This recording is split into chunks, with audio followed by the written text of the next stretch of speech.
Hi hello அனைவருக்கும் வணக்கம். இன்றைக்கி மதிய சாப்பாடு என்னன்னு பார்க்கலாம். 10/2/2026 இன்றைக்கி மதியம் நம்ம லன்ச் என்ன எடுத்துருக்குறோம் அப்படின்னா, ரைஸ் வச்சுருக்கிறேன். ரைஸில் இன்றைக்கி நல்லெண்ணெய் ஏற்கனவே அது மேலே ஊற்றி வச்சுருக்கிறேன். இன்றைக்கி பருப்பு பொடி போட்டு நம்ம சாப்பிட போகிறோம். பருப்பு பொடி ரொம்ப அருமையாக இருக்கும். குழம்பு வைக்கலை, அதனால் அழகாக பருப்பு பொடி எடுத்தாச்சு.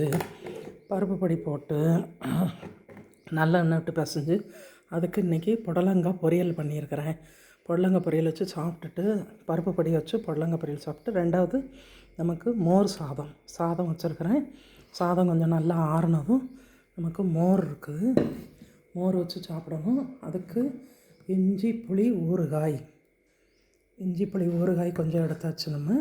அதுக்கப்புறம் கருக்கு முறுக்கு இல்லைன்னா எப்படி, அதனால் கொஞ்சம் கருக்கு முறுக்கு எடுத்து வச்சாச்சு.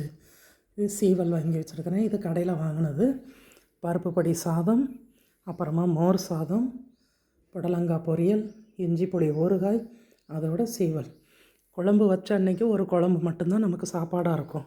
வைக்காத அன்றைக்கி பாருங்கள் எத்தனை வெரைட்டி நமக்கு கிடச்சிருக்குது அப்படின்னு. அதான் சொல்லுவாங்க இல்லையா ஒரு பழமொழி, இருக்கிறவனுக்கு ஒரு வீடு, இல்லாதவனுக்கு வானமே எல்லை, பூமியே நிலம் அப்படின்னு சொல்லுவாங்க. அது மாதிரி நமக்கு இன்றைக்கி குழம்பு இல்லைனாலும் இவ்வளோ வெரைட்டி இருக்குது, ஜமாய்ச்சிடலாம், சாப்பிட்டு சந்தோஷமாக இருக்கலாம். வணக்கம், எல்லோருக்கும் நன்றி. சப்ஸ்கிரைப் பண்ணாதவங்க சப்ஸ்கிரைப் பண்ணி லைக் கொடுங்க. ரொம்ப ரொம்ப ரொம்ப நன்றி, தேங்க்யூ.